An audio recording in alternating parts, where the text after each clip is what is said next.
up, everybody? Welcome to Opinions. I am your host, Tanika Wilson, and we are on episode 5, y'all, and I'm excited. So I thank you all for watching 1, 2, 3, 4, 5, but we got 6 and 7 to go before the season ends.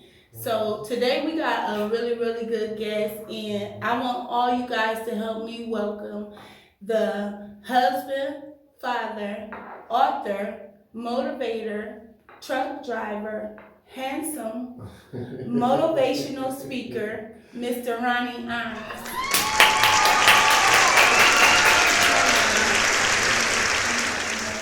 You're doing great. You're doing awesome. That's good. I'm very happy to be here, and I just want to thank you for allowing me to be on this platform. Absolutely. I am honored to have you as my guest, seriously. Yes, thank you. Thank you. Yeah. So, how are you doing today? I'm doing good. It's raining. It is. Yeah, the weather ain't too good, but I'm in good spirits. Right. I'm blessed. Right. And just being able to come out here today and talk to you and try to get my message out there. Mm-hmm.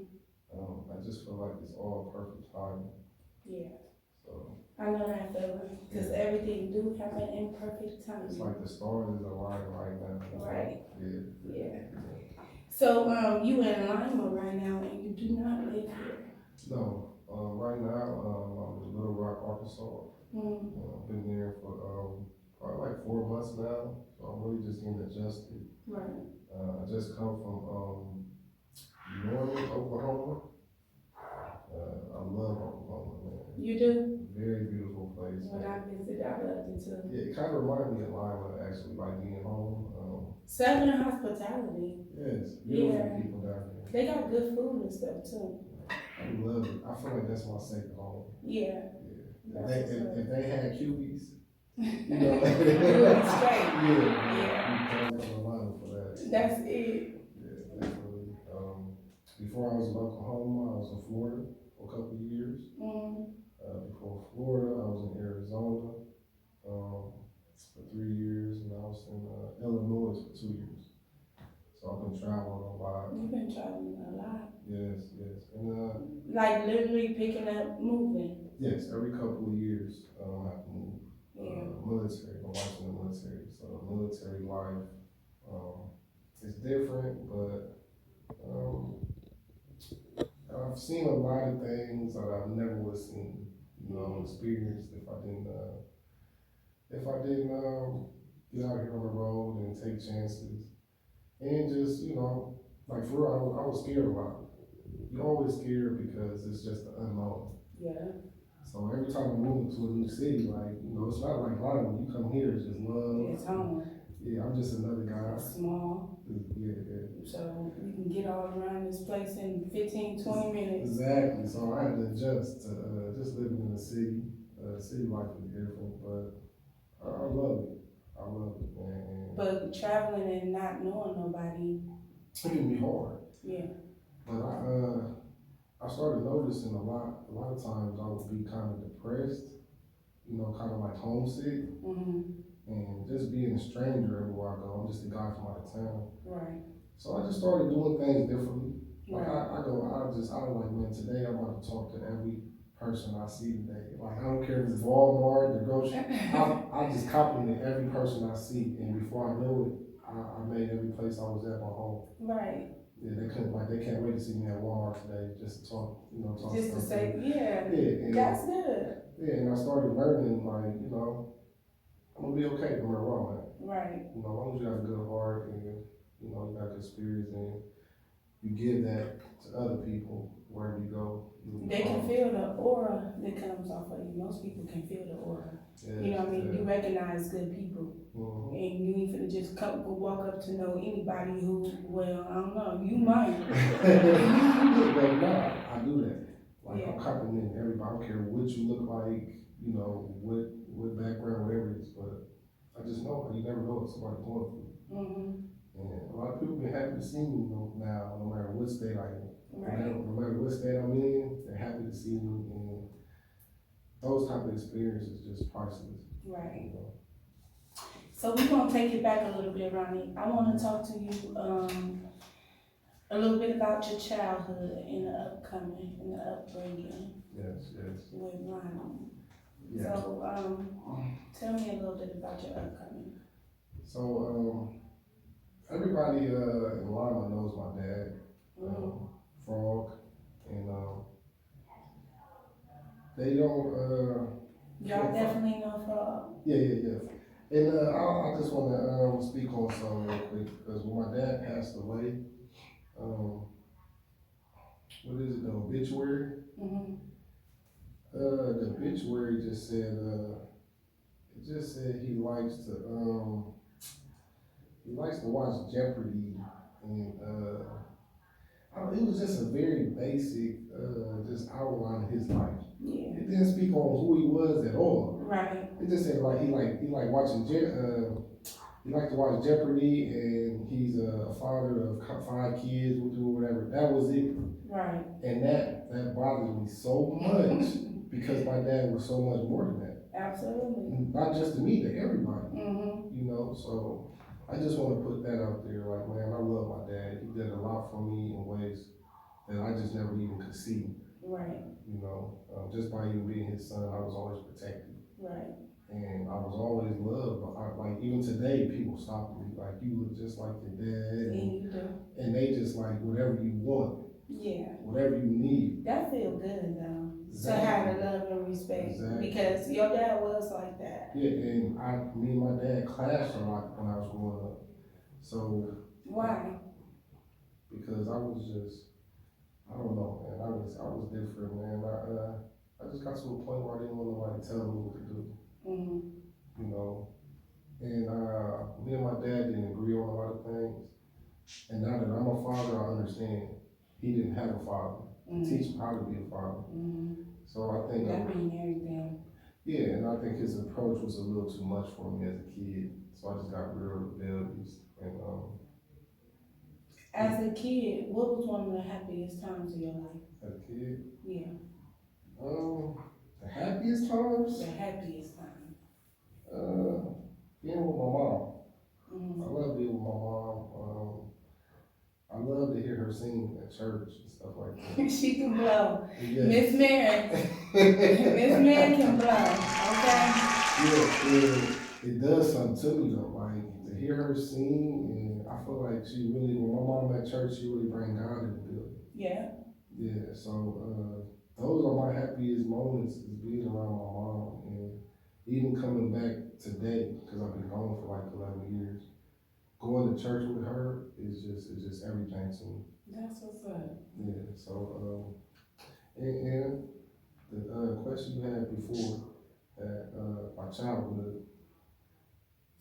me and my dad started off rough because, you know, my dad being who he is, a lot of people understand I was around on that, you know, when he was like that, you know, the violence, you know, I'm seeing these things. And he introduced me to it at a young age. So it was just normal for me to be around. And I just didn't know how to even not be around. Like, it rubbed off on you? It rubbed off on me to the point where I'm living out in the suburbs and it's too quiet out there. There ain't enough drama out there for me. So I had to start unlearn a lot of things because I'm used to that. Yeah. And I'm looking for it. I think I seen a couple guys fighting out at Arby's one day, and I just wanted to circle the block, just like, man, you know, and you get to an age where that should be behind you. Yeah. Because I got kids to raise now. You know, I got a family to think about. You definitely there now, ain't you? Yeah, I'm definitely here now, and I just want to share my story so other people won't feel alone. Right. Because I feel like that's how we all are. Absolutely. We all traumatized. We come from violent backgrounds. You know, we come from drug dealers, and, you know, murderers, all of that. Which my mama wasn't no whore, but I'm just saying. But this is what we. I know somebody mama who was. And I mean, I just have to keep it real because that's the first thing that came on my mom. And my mama wasn't. I was blessed. You feel me? But at the end of the day, they got kids too though. Yeah, they got kids, and they somebody They too. somebody I important. just had to put I had a to- stamp on it yeah, that it but I had wasn't to- mine. I had I'm to blessed. learn. I had to learn not to judge people Mm-hmm. because you don't know why she like that. Absolutely. You know what I'm saying? You don't know if that was her only way to eat.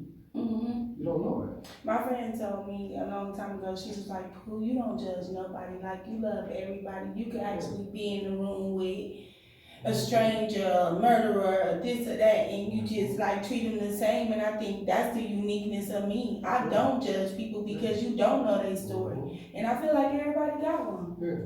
You know, you can't walk in my shoes. I can't walk in your shoes. You probably won't make it in my, you know what I mean? Yeah. But what I do know is it's a healing process. Mm-hmm. And the more I heal myself, the more I can heal you. Yeah. The more I heal my family, the people around me. Right. Because we all going through something. We all grew up in poverty. Right. You know what I'm saying? Selling drugs, they act like that's something to be proud. Like, that's when you desperate. Yeah.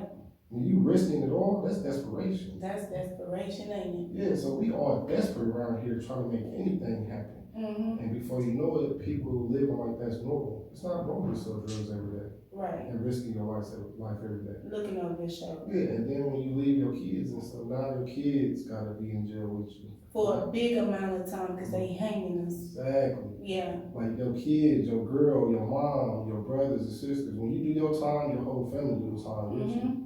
So it's just things like that that just need to be talked about because it's not normal. Right. And when I left Ohio, when I left Lima, it was weird for me to have opportunities. Like I had like 2 or 3 jobs at one time because I didn't know how to turn down a job because there wasn't no opportunities back home for me. Well, let's talk about before you With left felonies Lima. and everything. Let's talk about before you left Lima. Yes. So you did time in jail, and you was actually facing 11 years, right? Yes. So tell us about that. So How did that work out? Did you do the 11 years? no, I did not.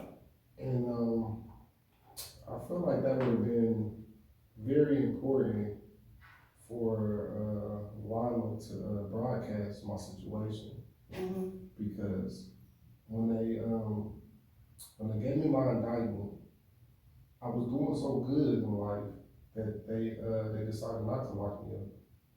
Okay. But they never broadcasted that. They never broadcasted the reason why. Right. So it just left a lot of people questioning, like, how did you beat that 11 years? Mm-hmm. You know, and a lot of people distanced themselves from me because of that. They felt like you was the police. They You felt was like the I was the police, and I understand that, but I just don't like how Lima goes about things because if I would have did 11 years, they would have broadcasted that, and they would have broadcasted why I did it and everything. And you would have had a whole lot of homies because they like bullshit. Yeah, exactly, and everybody would have been for that. Yeah. But when I actually beat it, because I was legit, legit people don't go to jail. Right. Simple as that. You don't have to be a rat. If you legit, you're not going to jail. Yeah. And also, if you got God's favor, because you got to know about God's favor. God's favor is real. God is real. And it was God's favor. I struggled with that for a long time. A lot of guys who go to prison, you know, they get educated on religion, history and everything. Mm-hmm. I started believing in God for years. And when I was facing them 11 years, it broke me down. Because God was with me the whole time. Yeah. You know what I'm saying? You know that? And I know it. So you wasn't believing in God, but then when you was going through what you was going through. I stopped believing in God when I was in prison. Okay. When people go to prison, they become Muslims. Sure do. You know, like, Really, really. because you become educated on things. Yeah. And I educated myself so much when I was in prison, it just made it hard for me to believe in that. Mm-hmm. And it's not necessarily just not believing in God, but just, you know, the Bible, the stories and all of that. So once this situation happened to me, it was kind of like, man, it's impossible for me to beat this by myself. Okay. It was impossible. I never could have did that. Yeah. So it was just like, man, God put me right where I needed to be every time. Yeah. Yeah, so so when I was in Lima, I was trying to do the drug dealer thing, trying to be, Big Meech or whatever you want to call it. And everything that could go possibly wrong went wrong for me. Yeah. I owe people money, man, the product I was getting was no good. Right. Like everything that could possibly go wrong went wrong for me when I was trying to hustle. Right. And it forced me to be a man, it forced me to go legit. It forced my hand, and before I knew it, I was married. I'm a truck driver now, How long you been married? 11 years. 11 years. That's good. How old are you, Ronnie? I'm 38. 38, and you've been married 11 years. 11 years. That's good. Yeah, and,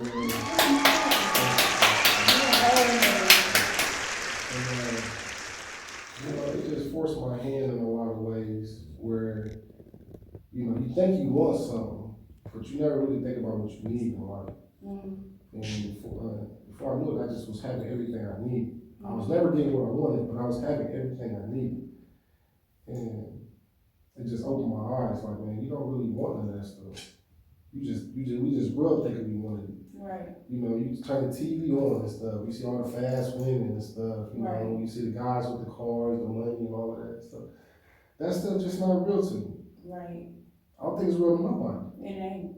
But it's like we do want it because it's on TV, you do want it, They and advertise it like it's, but then everything. you see a lot of successful people, millionaires, they not happy, they killing themselves. Yeah. Their relationships not working. It's just not a real thing. Or they let money get so out of control, or they take it, they do stuff like Diddy did. Like, had so much money, like, you just start abusing people and you don't know what else to do with the money. But my mom told me some real stuff when she was sick.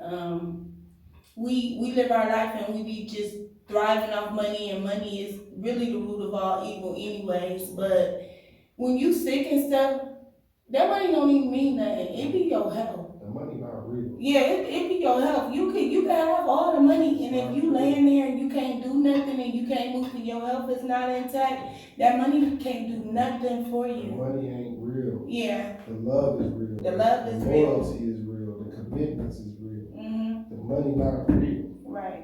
It's just a tool. Yeah. And when people start worshiping their money, that's when they're gonna lose themselves. Yeah. Like, we need to be healed. You don't need I know a lot of people that's got a lot of money right now, they're not happy. Right. Spiritually, emotionally, they just not happy, they miserable because they thought having that money would solve their problems. It don't solve nothing. No. You can't love a money with just, you can't love a woman with just money. Right. You can't love kids with just money. Right. Yeah, it's gotta be time that's invested. Exactly. It's gotta be a lot more. Yeah. And that's what I became to realize over the years. So when you beat your case, you got married, or you was married before then? I was married. I had my career going. I had everything. What is your career? I'm a truck driver. Okay, you're a truck driver. So you driving semis. Yes, I drive semis for a living. Yeah. That was good for me because it's kind of like hustling. Yeah. You driving to different places, picking up, dropping off, but it's just all legit. Would you recommend some of the young boys, guys to drive trucks? Yes, I always do. Yeah. It's the easiest thing I ever did in my life. Is it? Yes. But it's so big, and then out there with the weather and. Yeah, but that's why you should want to do it. Why? Because you're intimidated. Like, this is the thing, people get intimidated, and then you block your blessing. Okay. When I get intimidated, I just need to figure it out, because that's what's going to make me get to that next level. Yeah. Let go to fear. I want it. Yeah. I want the challenge. Yeah. That's why life's so boring. That's why y'all miserable. Yeah. Y'all not challenging yourself. All you doing is tying the bag up and putting it on the scale every day. You're not challenging your mental. You're not challenging nothing. Right. And then at the end of the day, when it's over, you got nothing to show. Right. I probably haven't worked 15, 20 jobs at this point. I did it all. Mm-hmm. And I love the growth that comes with it. Because that's what it's about. We're supposed to grow as people. Mm-hmm. That money is not enough. It's not enough to keep me in a small town. Right. And not experiencing life. Right. You know, I'd rather be on the road, experiencing life, making changes and growing with my family, with my friends, than sitting in a small town with $1 million and can't go nowhere. Right. And can't even spend it. Yeah. Cause it ain't nothing to spend it on. You can't spend it. No, you just can't spend because it's not legit. Yeah. You know, so I talk to a lot of guys. I got all this money, I can't even do nothing with it. You gotta sell a house before you can spend your money. Right. So it's just a lot of stuff I experienced, and now that I'm in a position to talk to people, like, I wanna do it. I wanna be the voice, because I don't feel like God put me in this position just to keep it into myself. That's right. He ain't put you in this position to keep it to yourself. Right. You know, he wants to use us as instruments, That's so right. we can show how great he is. That's right. You know, so. I agree with you. Yeah, so it's just, I think it comes full circle. Mhm. And then when you do link up with people that's highly favored, anything is possible. A Everything. lot of doors are open. Yeah. Yeah, Absolutely. yeah, so I got a lot of guys that's always pulling my coattail now, and they ask me for advice, from younger guys to older people. A lot of people look up to you. I noticed that, like, I see a lot of them gravitate to you. Mm-hmm. And that's good, coming from where you came from and then Mm-hmm. being who you are right now. You know, a lot of people be like, feeling like they gotta have a certain, Image. yeah, That's not real. right, It's not real. right, And then when you talk to me, you know my image not real. yeah. Cause Right. for me, talking to you for the first time, Mm-hmm. I was shocked Mm-hmm. at how mature and how grown and how humble Exactly. that you know, As opposed to what you hear. as opposed to what I hear. Yeah. Yes. But don't get me wrong, I get like that sometimes, but that's just not who I am at all. It's not real. And then the stories I hear, I don't even remember. Like, you know, just, you know how people So do you think your reputation, do you think people was looking at you like that because of your dad, or did you feel like are. Oh, no. because of your, I got brothers. okay, Nobody in my family reputation is like mine. okay, We all got the same dad. right, I'm my own individual. yeah, Me and him didn't get along, mm-hmm, you know, for a long time. And once I had kids, I remember when I first left Lyon, I was in Illinois, and I was going to school, and I was raising my daughter. My wife was overseas for a year, and that was my first taste of what it was like to be, you know, a man, okay, you know, be a father, you know, a husband, and all those things. I just remember being on the highway, man. I called my dad. I was crying, and I couldn't stop crying. And I'm just like, Dad, I'm sorry. I'm sorry for what I put you through. I'm sorry. you Like, start understanding, yeah, because when I see my kids, you know, when I see my kids, man, it just do something to you that you can't get nowhere else. yeah, Anything they do, you're proud of it, you Yeah. know, and it just would break my heart if my kids was to pick me through the same thing I put my dad through, yeah, you know, and I just called him crying, I'm apologizing to him, you know, it was a good relief because I was letting go of a lot of trauma I had. what did he say, was he proud of you? Oh, he like, son, I never left your side, son. I never left your side, you know, it's okay. Yeah, You know what I'm saying? Like, I love you. I know he felt proud, Yeah. cause me, my kids is grown, and if they was to call me, which we have real conversations, you be feeling like they get it now. Exactly.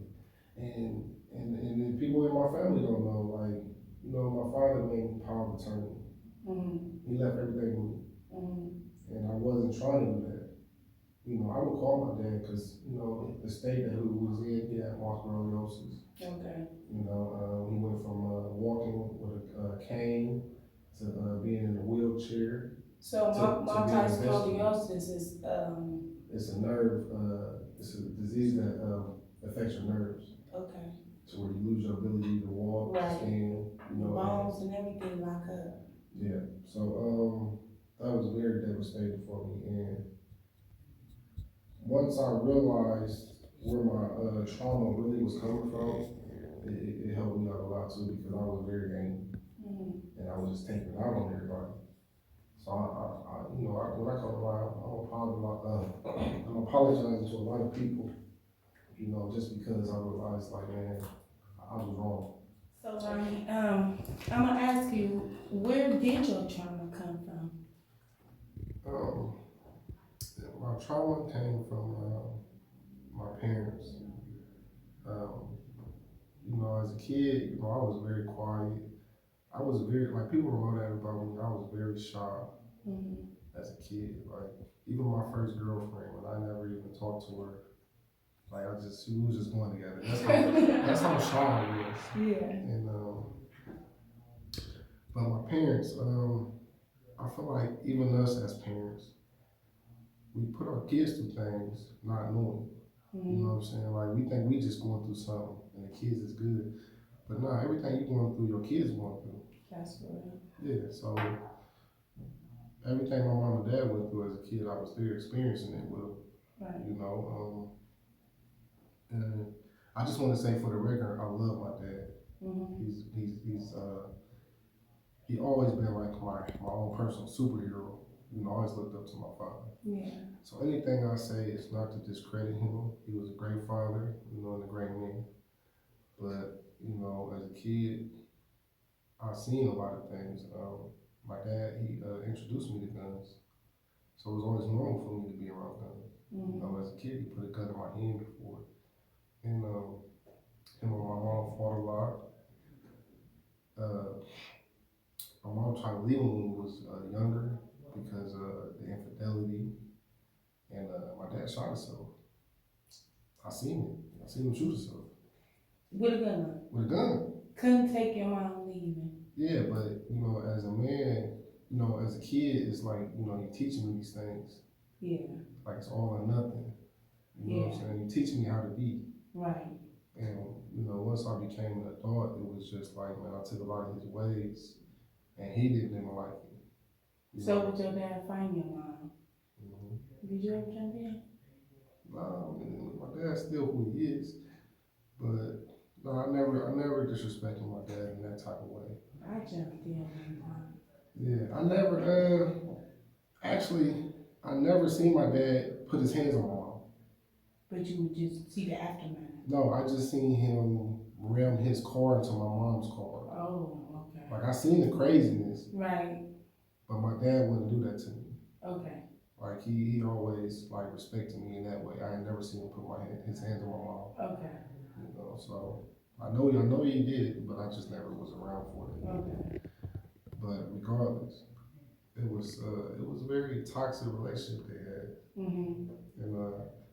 And I seen my mom fight a lot of women growing up. And I'm still dealing with that too, because I still have to deal with these women now today.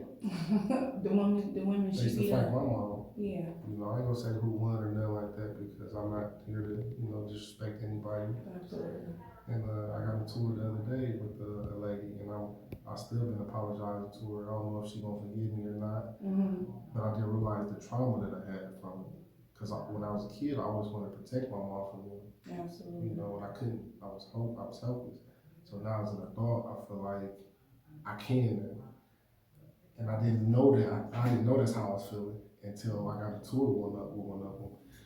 And but at the end of the day, she's a black woman, strong black woman. She raised her kids. She's doing an amazing job in life and everything. And I really look up to that lady. But I just had a lot of trauma that I didn't know I had to deal with. That's crying on you. Yeah, so I'm still trying to reach out to her to resolve everything. But so if you listening, we don't know who you are, but maybe you are watching. And Ronnie has definitely grown up, and things happen in life to where you get to yourself and you realize that I apologize. Yeah, no, I just realized for myself, man, women love me. Yeah. So it's up to me to be mature enough to not involve them in all the drama and all that. So I just feel like it was just my dad's fault.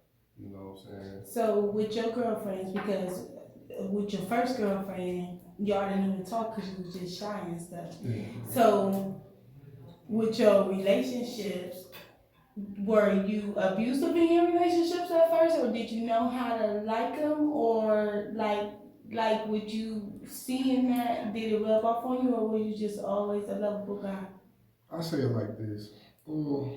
I'm not proud of all my relationships, Okay.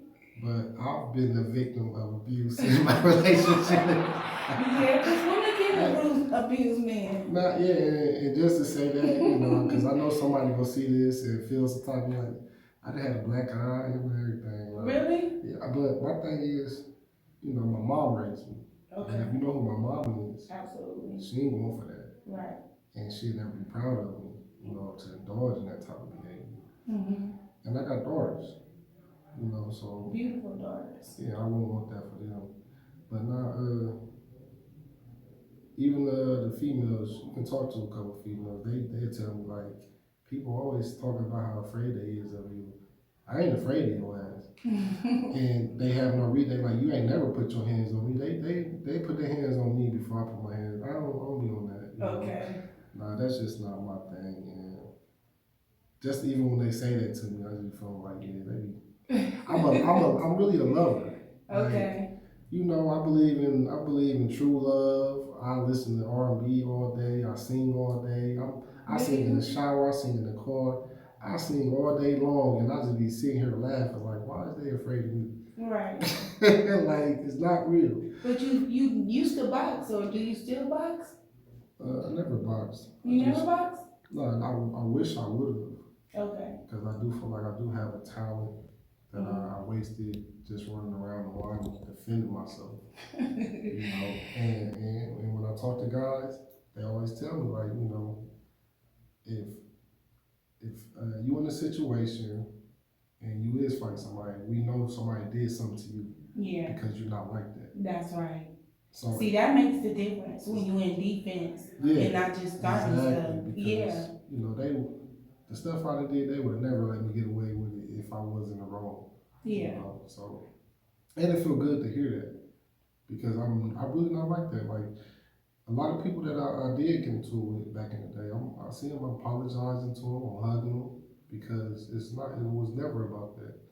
And I feel like that's how they want us to be. So where you think you the most misunderstood? Misunderstood.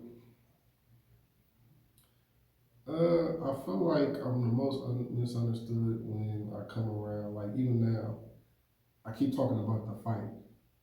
So everybody think I want to fight something, like you know, in a negative way. Okay. I just wanted to participate. Everybody was participating in it, and I just was feeling like I was getting left out. Okay. But I don't want to hurt nobody. I don't want to hurt nobody. Okay. You know what I'm saying? It's all love. So you won't be leaving it in the ring? I don't know. I don't think I can. Why? Because I'm really a fighter like that, and I don't want to hurt nobody. I feel like it's all fun what they doing, you know. So I don't want to be like that for real. I don't want to hurt nobody. So what if And somebody gave you a challenge and was like, yeah, the only people that want to give me a challenge is my family. Like, what I'm gonna do with y'all? I can't do nothing, right? you know, like Yeah. So nah, and then really, I feel like I'm really not ready for it. I'm out of shape right now. I don't want them to do me like that. You don't want to do it. It's a possibility. They might choose. Exactly. They might work out so hard that you got to surprise. Listen, it's just like the Mike Tyson fight. Everybody thinking I still got it for real. I'm like, man, like maybe I do, maybe I don't. I don't want to take the chance. Yeah. Know, so. Oh, that's fair. Yeah, it was just all fun for me, but even with that being said, like the reaction I get from people. So I'm starting to realize, like, man, I have to be careful what I say and do. Because people really taking it to heart. Yeah. You know, I don't want people to be like, I don't want to hurt nobody, man. I want to bring people together. Right. You know, and I feel like that's what God wants me to do, is bring people together somehow. That's right. Yeah. So if you had to tell your 12-year-old self something different, just from your experiences and about life, what you've learned thus far, or if you could change something, what would you tell your 12-year-old self? I would, like I said, when I was a kid, I seen my dad shoot himself. So I always thought that was an option for me too. Like, you know, and right now I feel like there's a lot of people that's suicidal for whatever reason. A lot of people ready to give up. And I was one of them people. Okay. You know, it had got so hard for me, I was ready to give up a lot of times. And it's just like, man, life ain't about getting, that's just not life. Mhm. Life is hard. It's supposed to be hard, so it can build us up in a way to where we can be survivors. We can help other people survive. Yeah. You know, like that's what life is. I don't know why people think life's supposed to be easy.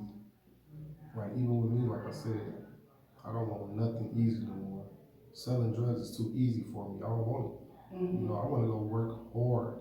You know what I'm saying? Absolutely. The harder I work, the more successful I became, That's the more blessed I become, That's the more the more appreciative I become of a woman. Mm-hmm. I feel like the black woman is the hardest working woman in America. I agree. Because with us being men, we being drug dealers, we're not really being men. We just being, you know, hustlers. We being whatever was in style. Right. And we leaving a woman to take care of us. We leaving a woman to pick up our, you know, our mess, clean up our mess. And the black woman is just so strong and beautiful, man. Like, every situation I've been in, it's been a woman that's to save me. That's to build me up. Big up to the woman. Yeah, really. I'm just saying, like, really. It's the truth now. It's the truth. We have a lot of weight on our shoulders. And women ain't selling drugs. Right. They send you money on JPay. That's the money they working hard for. Yeah. You know, they send you food boxes. You know, that's money that can go to their kids, to their bills. Right. I really just started learning. I really got a lot of my game from a woman. You know, I started seeing how they was moving. And now that I'm a parent and I'm a father, you see me in there cooking. Right. I'm in there listening to music. I put church music on Sundays for my kids. And, you know, I try to give them that soul that, you know, that a woman gave me, that spirit, you know. When you started cooking, did you know how to cook already? Or you just started doing recipes? Because you do good. I said I was probably like 6 or 7, right? And my mom came in the house, I baked the whole cake. And I just read the instructions. And did it. Yeah, I mean, the cake was lopsided, but it was a whole cake though. Yeah, so. You baked that cake? Yeah, so I just always like to be in the kitchen. It's kind of therapeutic for me. Because I love eating good food. Right. And once we start moving around, ain't no cupies, ain't no fat jacks. Yeah. You know, so. Even when they shut us down from the COVID, ain't no cupies. Yeah, but I started really like, I don't know, when you think about marriage or any type of relationship, you think about a home. And you can't have a home without good food. Right. You know what I'm saying? You can't have a home without, you know, us coming together, laughing, joking, you know. So that was a thing that, for me, because I just feel like my parents didn't know how to make a home. I got a question about it, because you're a little younger than me and you married, and people my age and older or whatever, us that ain't married, inspired to be married. How did you know she was the one? I knew my wife was the one because the way she would take care of me, she used to take care of me no matter where I was at. You know, she was always there for me in a way that just didn't make sense to me. Really, I wasn't always the nicest person to deal with. Yeah. And she would still be there for me. She loved you. Yeah, so, you know, it just made sense to me because I knew once we had kids, my kids would get that same love. Yeah. And that's what I want for my kids. I want them to have the best of everything and shit. And I know she could do it. That unconditional love. Yeah, and my wife is she's a fantastic mother. Right. My child, my little child, Alana, she does not like school at all. And it was hard for her, you know what I'm saying, for a long time. And she's an all-A student now. Right. You know, she's a so is it through tutoring or how y'all figure that out? When I come home, my wife is in the kitchen doing every assignment with her. The kid, yeah. She know everything that goes on at the school on top of a full-time job. Right. And I've never seen that ever in my life. Like, man, me going to school, come home, that's just me. Superwoman. Exactly. So once I was seeing that, man, and like I said, my daughter is an all-A student now. And I never seen my wife doing homework with her no more. She's just like an autopilot with me. Yeah, so with the marriage thing, regardless of how brilliant or how great a person is, we just don't know how to be married as a people. we don't know how to deal with each other as, you know, husband and wife. Okay. Because we always got the, you know, we got the internet, the music. Yeah.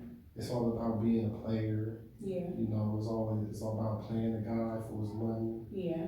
You know, and we set that tone for us, and people don't know how to separate entertainment from real life. That's right.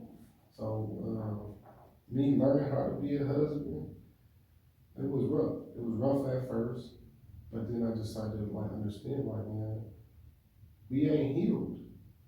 We hurting. So we coming together as hurt people. Yeah. So we not fighting each other. We really fighting our own trauma and the stuff we've been through individually. Because when I come, I'm coming with all my baggage and everything I went through in my past. Right. And she coming with hers. So anything gonna trigger us. Right. So I had to learn that, and I had to learn that it's very important for me to sit down and heal myself, so I can be easier to talk to, I can be easier to deal with. And I had to stop judging, stop trying to make somebody something they're not. Yeah. We do that a lot. Like, I want you to be, I want you to be this, that. You gotta love people for who they is, and then I feel like people should adjust as well. If I tell you it's something I don't like about you, and it's something you don't like about me, and we should be able to fix that. But if you just get to the point where you're like, okay, they like that, you gotta know if you're gonna be able to deal with that or not. Exactly. Yeah. And you can't ask for marriage. You know what I'm saying? People want marriage so bad. You do want marriage so bad. I feel like I need to be married. Yeah. Like, I ain't gonna say I need to be married, but I am made for one man. And yeah, I need that marriage. You don't ask for that. So, listen. Nah, not everybody, but seriously. But you don't ask for marriage. You don't ask God for marriage. God for patience to deal with a woman. You know what I'm saying? You ask him for guidance so you can guide that woman. You ask them for, because when you get with a woman, it's not happily ever after. No. Yeah. One day she happy, one day she sad, the other day she happy. This is what you deal with. Couple days she on her menstrual. Exactly. So you gotta know what a woman is. Yeah. You gotta know what a man is. You're not gonna get no just happy every day. Right. So it was just a learning process with me. Like, I love strong black women. My mom is a strong black woman. My grandma Hattie, she's very strong. You know, my aunt Loretta, I have a lot of strong black women in my life. Right. And then for a man to say he don't want a strong black woman at home, right, that's weird. You know what I'm saying? I want the woman to walk in her power. Right. I don't want no woman watered down just to fit with me. Right. Because the stronger you are, the stronger I am. And I feel like we become a reflection of each other. So I love the black women that's in my family that's strong. I love the way it is. Right. So I had to start like, hey, that's what you want. That's what you gotta accept her being strong. Yeah, because this would make me sit down. That's right. That's what keep me, grounded. Yes. And give me the stability that I really need. Because if I got a weak woman at home, I'm just gonna run circles around her. Yeah, because guys think I'm masculine. Like, not everybody, but they say that. Like, it's not masculine. And when they say that, that's an insult to a woman. It is. Because it's not masculine to be strong. Right. You know what I'm saying? A woman can be strong and just be a woman. Right. It's not masculine, and guys don't understand the difference. Yeah. You know, so when a woman is strong, I just know I have to be that. That's all that's missing. That's it. She needs a strong man. Yeah, but I had to learn how to be a strong man too, because I was weak. Yeah. I'm just like, yeah, if you ain't finna do what I say, then you just ain't for me. But that's just not real, And that was a learning process, because you don't never hear nobody say that. Yeah. And like I said, man, I spent a lot of time like being mad, and I'd be like, you know what? I was wrong though. And the more I kept like just checking myself and stop trying to check everybody else, I was like, you know what? I'm in my feelings a lot, and I'm wrong for that. Because at the end of the day, man, we love each other. We have a beautiful family, kids happy, everything we want. But I'm just so much inside my head, so much in my feelings that I'm not really being the man I need to be for my family. We had touched up on the suicide incident, and we did an episode before this. I I had an interview a young lady and we was talking about mental health. So I actually did tell about my situation with a suicidal situation, you know. So It's good to talk about that because people need to know they're not alone. We I'm all telling feel you. like that because life is hard. it is. It's hard. And then it'll have you clouded, like your situation. It seems like it's so bad right now, and you don't see nothing else that's gonna help you, save you. This is the worst shit ever, you know what I mean? Yes. But it really ain't, you know? And I had expressed mine, so my question to you is, have you ever thought about suicide? Have you ever, like, Yes. did something to like, try it? Yeah, I had myself and everything Yeah. as a kid. And it was when my father was sick. Okay. So, my parents, or my mom and my grandma and them, they was just telling me, like, your father got a disease. And they just basically saying it's gonna kill him. Mm-hmm. They ain't explained nothing to me, or nothing. So it's just like, man, I'm about to lose my dad. And at the time, I was just young and vulnerable. I was just going through a lot back then. Do you remember how old you were? And I was like 15, 14. Okay. And I was still a virgin. Okay. Like I ain't never experienced a woman or nothing. I'm about to take my own life. Right. And that's when it clicked. So much life ahead of you. So much living to do. And like as a kid, I never thought I'd live past 20 or 19. So I never prepared for it. And that set me back a lot. Yeah. But to get back to not get off subject, that's why I became so rebellious at that point in my life. Because I'm like, man, I'm a kid, I'm this depressed, I don't want to live no more. And, I just got to a point where, I'm about to just have fun every day. Mm-hmm. Nobody can tell me what to do no more. And that's how I became who I am. Because I just felt so defeated that I didn't even want to live. Then when I started living, man, it just seemed like, man, everything was coming to me. Mm-hmm. And I just want people to know that, like, when you get to that point, that's not your end, that's your beginning. That is the beginning. That's That's your your breakthrough. If you can make it through that one little, Yeah. whatever it is, like, I had so that's much your fun. beginning. Listen, that was my beginning. I had nothing. I was like, if I'm not afraid to take my own life, why am I afraid to live life? I know that's right. Like, So catch that tea, clock I that. started living also. I was wild, but I started living. Yeah. And I had a great time, man. People was just drawn to me. My energy was different because I was fearless. I'm like, once I realized like, I'm not afraid to kill myself. If you're not afraid of death, what is there left to be afraid of? Right. Other than living. Exactly. So live. Yeah, so I'm out there now. I'm out here. Anything come across, I'm taking. I was just wild like that, but I would rather that than to be in a casket. Yeah. Because I felt, defeated. Mm-hmm. And now to the point now, like now. Thank you for sharing that. Yeah, but that's important. Yeah. Because once you feel defeated like that, man, that's not your. Now you're in a position to control your own power. Mm-hmm. And I control everything. I don't want nobody telling me what to do no more. Right. And I feel like, man, even God was blessing me now. Mm-hmm. Like God can put me through so much stuff to get me to this point in life. I'm just very blessed and highly favored, man, and I want to share it with everybody.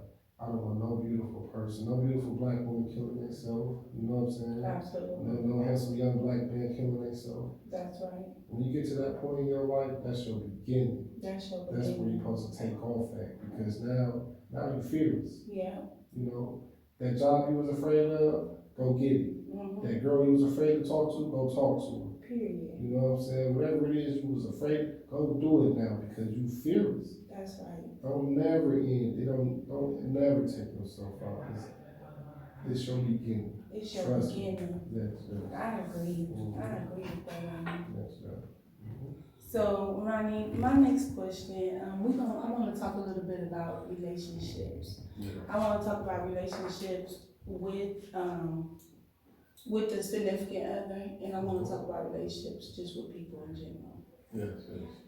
So, How do you think your relationships are with people in general? Like, how do they take you?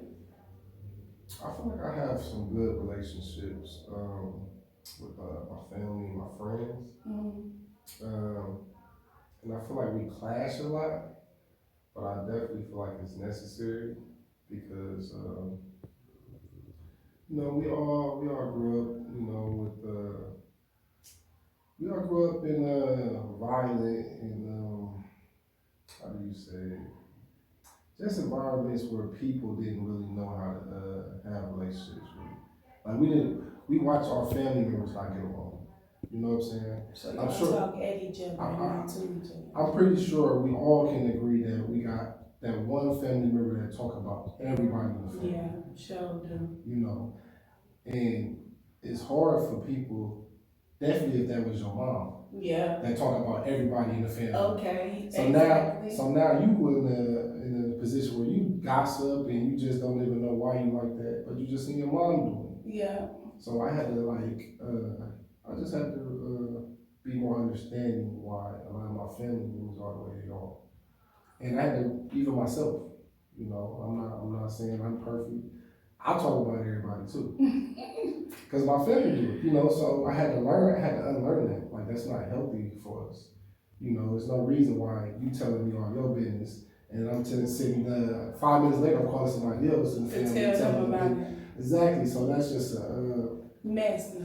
just messy, and we all love it though. Yeah. We all love it. So I had to unlearn that because this is my brother, these are my sisters, you know what I'm saying? These are my aunties, I had to learn, like, man, that's not right. Right. And I had to, like, really sit down with myself, and I just talk to God now when I have my situations. Absolutely. Like, it's nobody's business with the family going through. Right. And, I had to tell even my family that I get into it a lot. Like, hey, man, we gotta stop that. Like, that's just not manly of us to discuss our business with other people. It's just not manly for us to sit here and argue all the time. Right. When we're supposed to be figuring out problems and helping each other.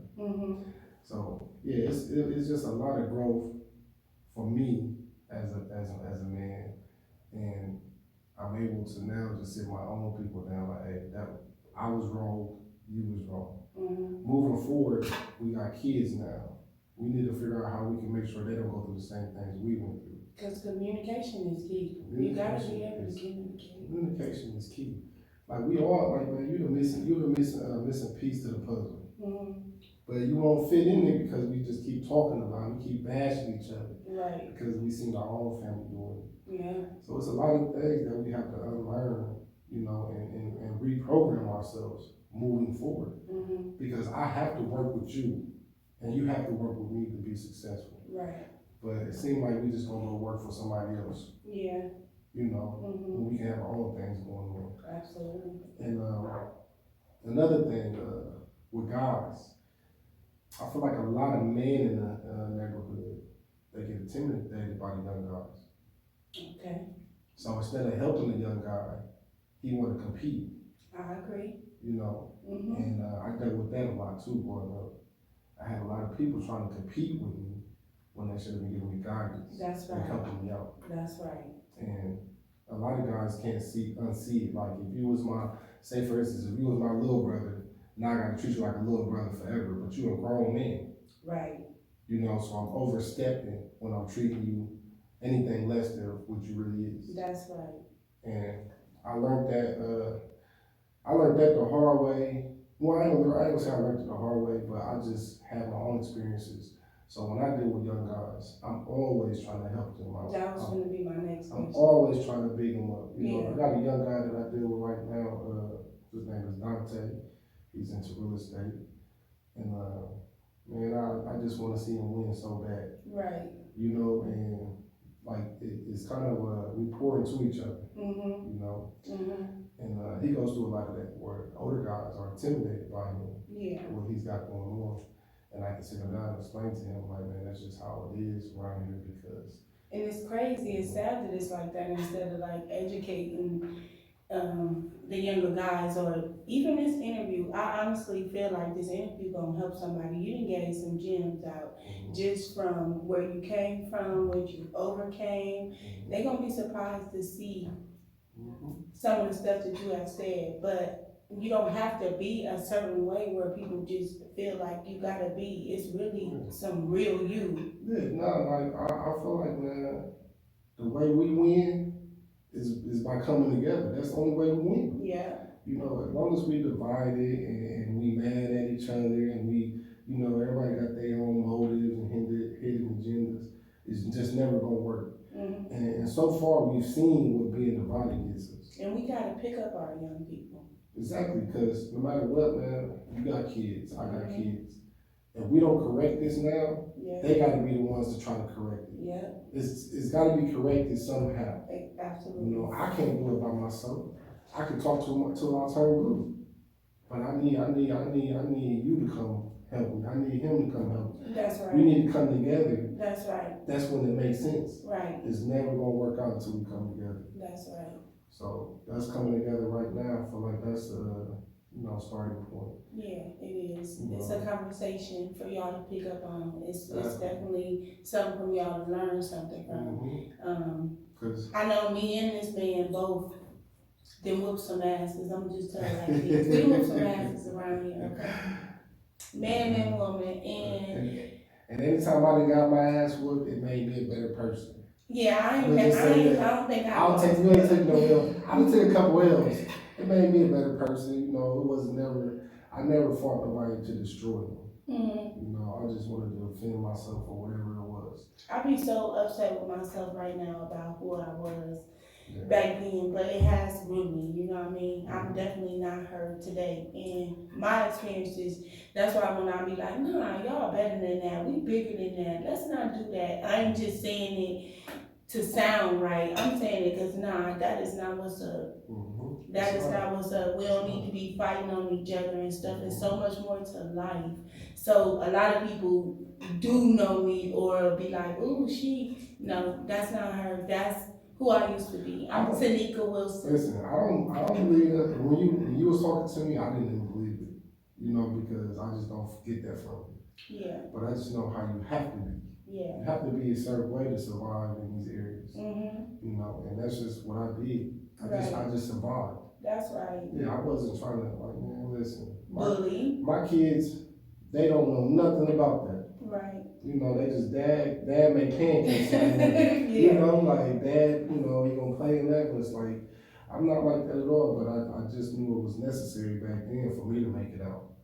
Mm-hmm. And I don't ever want to be like that again. But at the same time, once you become strong enough to survive, they always try to throw it in your face. I know, right? Yeah, I'm a survivor. Yeah. Yeah, I'm not a pushover because I'm a survivor. That's right. You know, I agree. You want me to be weak so you can manipulate me. Yeah. You can use me to your advantage. Right. And I'm just not gonna allow that to happen. We ain't going. Exactly. So now that I'm older, I feel like I'm in a position, and when you're in a position, you become responsible. Mm-hmm.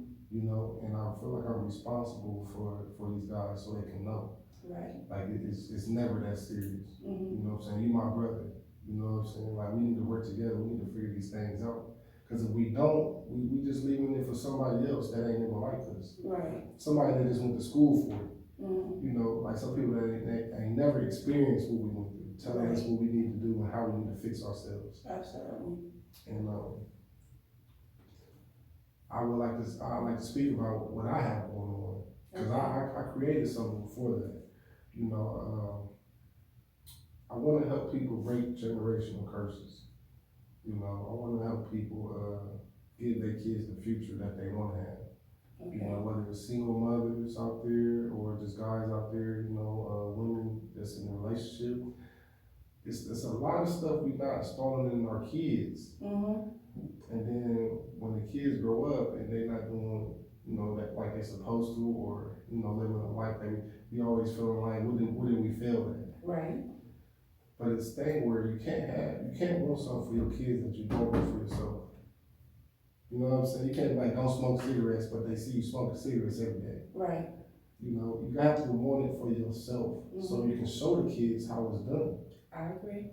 You know, I want my kids to be successful. I want them to be in a happy marriage, you know, and I want them to have good relationships. Do you got boys? Or you got I got 3 daughters. 3 daughters. Yeah, I'll probably have a grandson soon, you know. Okay. I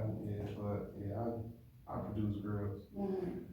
And, you know, that's another thing of, you don't always get what you want, get what you need. Yeah. And I needed to have, you know, these 3 girls. girls. I needed that. So are you done with kids, or are you gonna have them? I'm probably done right now. I'm Okay. done. Yeah, I'll take some grandkids. That way I can pick them up and drop them off. Yeah. So let's talk about relationships, far as with your significant other, or not even just your significant Just a other, man, just a man or woman. Yeah. What do you think is one of the big Setbacks or what? yeah, like misunderstandings that a woman might think that a man wants from her? Oh man, I don't know why women think that a man wants them to get surgery or get their ass done, you know, get their breasts done.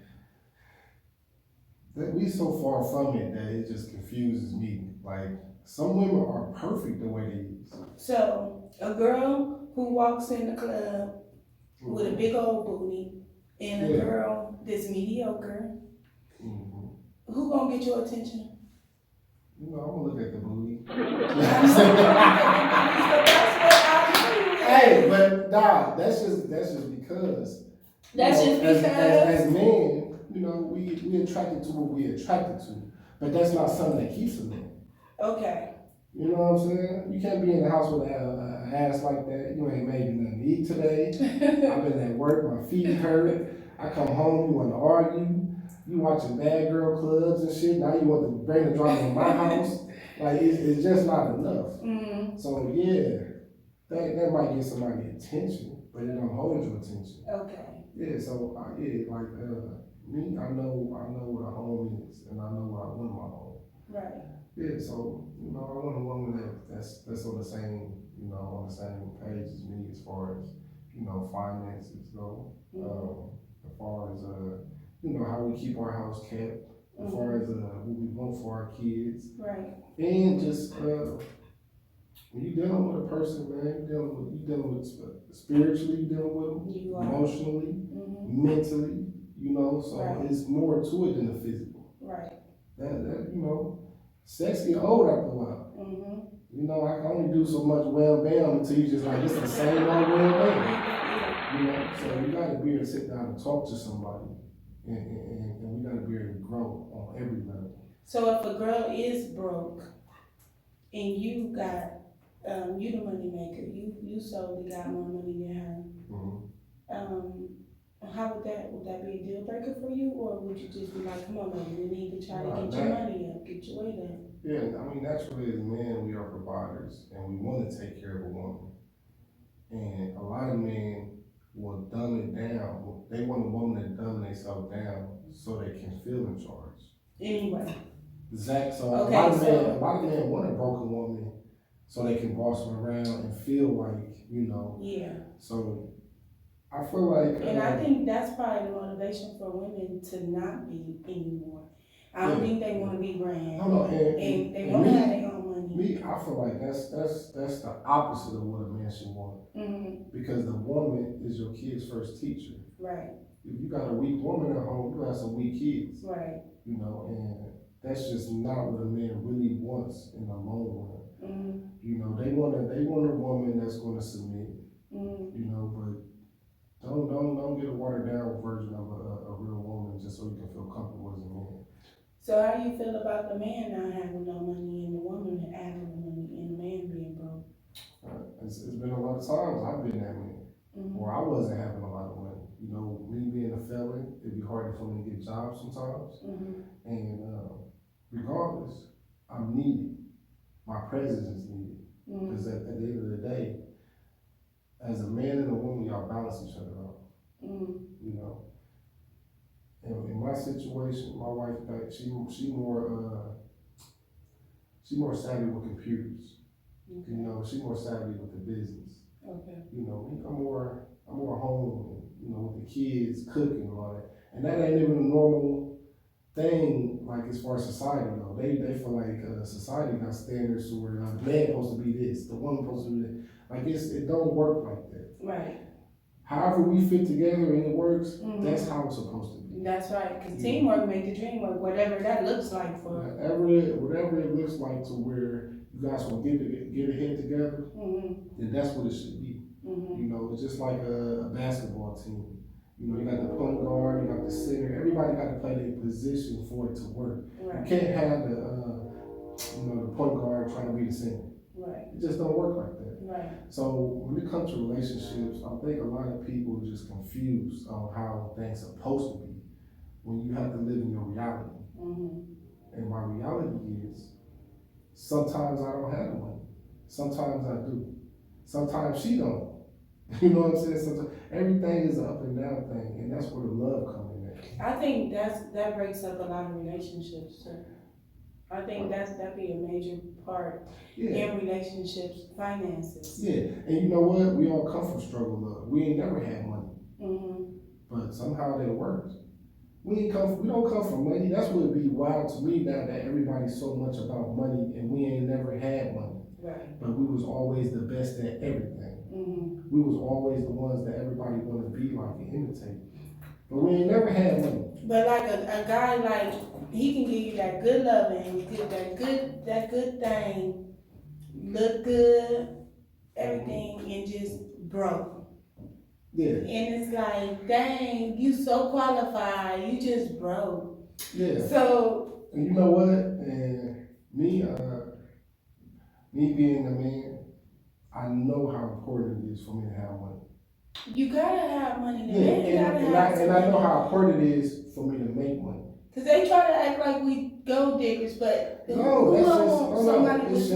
just money, the thing some stability. At least if you ain't got it right now, you got a check coming in next week. We know we only gonna struggle for a little bit. Like, don't be cool with the struggle. And it's necessary. You know what I'm saying? Because wherever my wife and kids want, I have to provide that for them. And like I said, I had to learn that too as a man. Right. You know what I'm saying? And it's all a learning process with us. We all growing together. Yeah.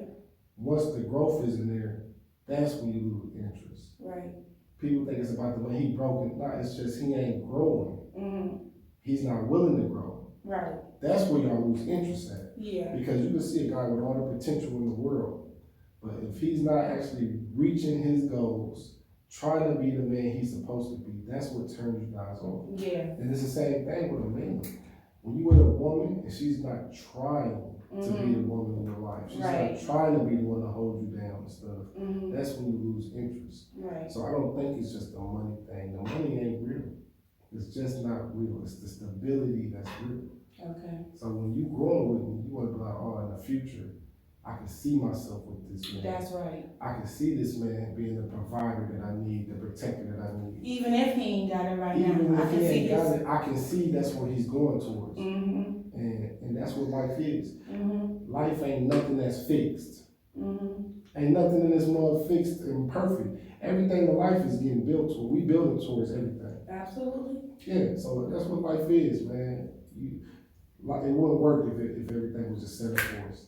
Because even right now, they can make sure they eat every day. Right. They can make sure we got everything we need. Yeah. But that ain't life. Right. So they won't do it. You gotta earn and stuff. You gotta work. You gotta build. You gotta grow. So I just feel like once people understand that applies to your relationship, not just life, it make more sense. And as a man, I've been trying to get my hand in everything, so I can be a provider.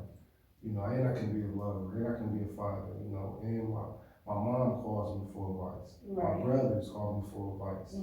People in the streets call me for advice. Right. They ain't calling me asking me for money. Right.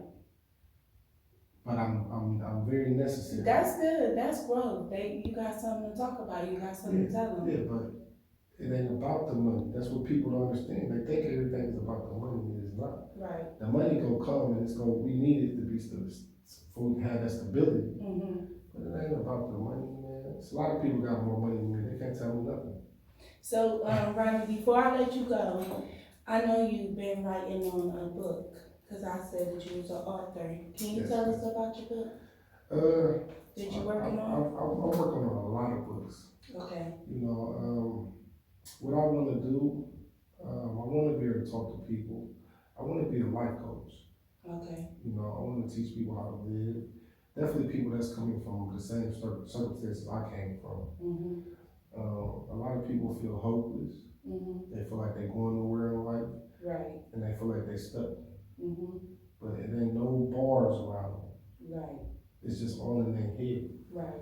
So I want to take an approach where I can help people see life for what it really is. And give them the courage and motivation to step out. Mm-hmm. Because nobody really stuck in life. They're just waking up every day, just being here. Yeah. Right now, we have access to the whole world. We do. Yeah, you can be anything. Like, right now, like, if you working, like, a lot of people in life have talent. It's a lot of time here. Man, it's stuff that you gonna find in life you ain't gonna find nowhere else. Yeah. Yeah. And it's crazy to me. Just by traveling, I'm seeing it. Like, man, Lima is a very unique place. Yes, it is. And And there's so much talent here. It's just not broadcasted enough. Like it's like people don't know it. That's why I want Opinions Podcast to get as much talent as possible. Wherever y'all talent is, we need to come talk about it. Come be a guest on the show. Come advertise your stuff. Come see. Rap. It's a lot of rappers in Lima. Mm-hmm. And they just not coming together. Mm-hmm. And it's weird to me, like, we have so much talent and y'all rather waste it than come together and build something. Exactly, you know, and it's just not with that, it's just everything. A lot of people have a lot of platforms around, and if they came together, there's no way they will fail. I agree. Gus, I was talking to Gus, and Gus said the same thing to There's me. no way they will fail. Yeah. Yeah, and I don't know, I just feel like maybe I'm the one to bring them together. Mm-hmm. And that's what I really been trying to do, and it's a headache because nobody want to come together for some reason. I encourage you to keep trying, though. Yeah. I encourage you to keep trying, but yeah, you're right. That is hard. It's weird. It's Yeah. weird. Yeah, we all in the same place every day. Mm-hmm. It takes only 5 minutes to get around a lot. Exactly. You know, so. I don't know why everybody so in competition with each other, but let's try to stop that. Like, let's work together, because I feel like if you work together, you get more done. You know what I mean? If you support the brands, it'll be seen more. When we go out of town and stuff and we got on each other brand, other people wanna tap in and be like, what's that? When we share each other information, that's a lot. You know what I mean? We can help each other more than we think we can help each other. It don't take nothing. If we got YouTube channels, subscribe, like, share. Exactly. You know what I mean? And it don't hurt. It don't cost nothing. It don't nothing take either. nothing. Yeah. This is the only time, like this time right now, you can get rich off of the internet. Seriously. By people simply liking and sharing. That's it. That's it. And it's a million of us. Yes. It's a million of us. And it ain't like they ain't watching. They They watching always- because the people will tell you about yourself. Man, there's so many people that's been pulling me to the side, telling me this and that, and I'm just like, I've never seen you like anything. I've never seen them share anything. I didn't even know they was on the internet. Absolutely. So he's like, really? And Right. they will tell me everything I got going on. And it's like, all it takes is for you to like it and share it. That's And it. help me so I can continuing. That's to do what I'm right. doing. Right. Yeah, so, yeah, with the book thing, I wanna get into the books, and I really just wanna get into a position where I can talk to people and help them. Mm-hmm. You know, I feel like to have a voice, man, that's a lot. To be in a position to have a voice that can change lives, I agree. and I don't want to waste it. Right. I don't want to waste it. I Right. don't want nobody around here wasting their time or letting life pass them by. Absolutely. I feel like there's no time better than the time that's right now. Right. You know, everybody worried about the past, and there's no time better than right now. Right now. Yeah, so we need to get on it right now. Right now. I appreciate you being on my show, Ronnie. Is there anybody that you want to shout out or anything that you want to say or I tell got so many people? names I want to shout Let's out, do it. but Shout them out. I mean, you know, Leandre Okay. Johnson, you know, fresh and faded, man. He's always been, you know, a guy that I can go to about anything, and I feel like he's a staple in the community. Yeah, like always been one. Yeah, Brian Rowley, Okay. he's doing a lot of things. Him and Ashley, beautiful couple, man, I love him. and also, the Jackson lady, she making the cakes right now. Is it Ashley Jackson? I don't know. Is that her name? And her husband, Lionel. yeah, Okay. yeah. They make cakes. I didn't know Yeah, that. yeah, I wanna get some before I go, but, Okay. that's a beautiful couple as well. I feel like they're very inspirational to people. I got a lot of guys that's doing the housing around here. They don't get the credit they deserve. Okay. You know, Raymond Roberts, my guy Dante, and I don't want to forget no names, man. I like King Gitter. I like what he do too. I do too. He everywhere, ain't he? He everywhere. He everywhere. He everywhere, and he put God first. And I heard some people saying, which forget what the people saying, but I did hear some people saying like, "Oh, he corny and he this and that." Y'all the ones that's corny because not corny about that. ain't nothing corny about him. He about his father's business. He support us. He give us information that we need when we don't know stuff that's going on. He give people stuff as well as sell everything. But I mean, I just like everything. I'm proud of him. Yeah, definitely proud of him too. And the motivator. Motivator. What's his name? Is it Demonte? That's crazy. Monte. No, hold on, no. He Boy. motivated. He a real motivator too. Like I'm always motivated when I see anything he's doing. Far as the clothes, you talking about boy? Yeah. Okay, so you hit him with his real name, but him and my son friends. So yeah, boy, that motivator it hits hard. My brother-in-law, Quincy Peoples. No, not Quincy Peoples, but Quincy Simpson. Quincy Simpson, oh yeah, I that's love what bro. he's doing. For sure. You know, He always sports. looking out for the kids and always have. Even when my kids was kids and yeah, big up to Quincy. Everybody name. Yeah, man, they show me so much love in the city. I can't forget my other brother-in-law, Warren Pugsley. Warren, yes. Yeah. He always spoke highly of me, man. Even when I was at my lowest, he would always tell me how smart I am, and you know, he just always motivated me in a way that just meant a lot to me. And his wife, Monica Pugsley. Rest in peace, Monica. Monica is such a sweetheart. A beautiful lady. Yeah. When she passed away, I just remember like, man, that's how I want to go. Yeah. If I leave, I want people like, man, so many people came together, and even to this day, they still speak highly of her. Some people even got her as their profile picture still. Yeah, absolutely. Man, she affected people, and it was never about the money. Yeah, she definitely was a pillar to the community, and I looked up to her. My son and her son and played basketball together, and that's how I got around them. But I love Warren and Monica. And my wife, you know, shout out to my wife, Adriana.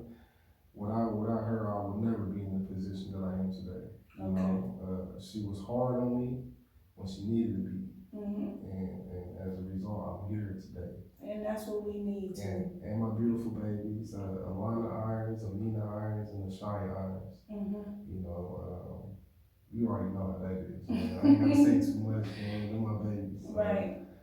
But you know, I can go on and on, man. I can go on and on about the people around me, man. This is a beautiful place, and it's coming together. I like what the Dukes is doing with the B&B. Man, I have a good time in there now. Yeah. It's different. It's nice. Yeah, it's a nice environment. They that thing up. Yeah, they're doing their thing. Yeah. You know. You used to didn't feel safe, not since they had it, but even with the security, I think they're doing good with all that. So you do feel safe. It's a very new environment. They didn't put a lot of money into it, you could tell. So it's real nice. If y'all haven't been, it's a good experience. Yes, it is.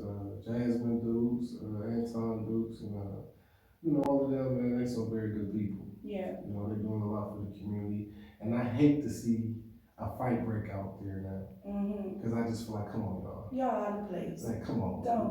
They finally giving us something that's ours. Right. You know, why? Right. You know, so, yeah, special shout out to them. Mm-hmm. Anybody that I didn't mention, man, y'all know what time it is. You know, I don't want nobody in their feelings. But, Okay. And my mom married. Mm-hmm. You know, that's my best friend, my mom is. I know that's You right. know, so she taught me how to love a woman properly. Yeah. And, you know, she plays a major role in my life. Shout out to you, Mary. I'm gonna just leave it at that, and I would love to come back. I would love to have you I back. would love to do this again. I wish I was closer. Yeah. And I really believe in you and what you got going on. Thank And you. I appreciate you for allowing me to be on this platform. Thank you. Yeah. Thank you, Ronnie. Thank you for being here. Yeah. Thank you, Opinions.